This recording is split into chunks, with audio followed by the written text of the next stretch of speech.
तर मुंबई शहरातील वाढत्या डासांच्या प्रादुर्भाव आणि डासांमुळे होणाऱ्या आजारांच्या पार्श्वभूमीवर माजी भाजप नगरसेवक मकरंद नार्वेकर यांनी मुंबई महापालिका आयुक्त भूषण गगराडींना पत्र लिहिलंय.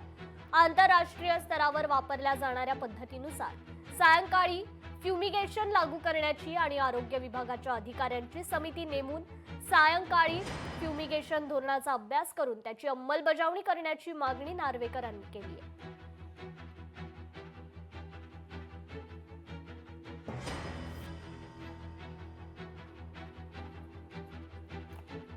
तर माजी नगरसेवक नार्वेकर यांनी हा आरोप लगावलाय.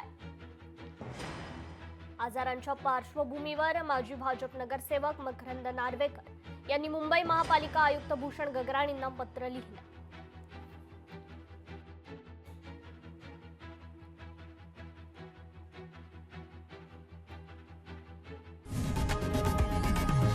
लोकशाही मराठी ऐका, पहा, जागरूक रहा.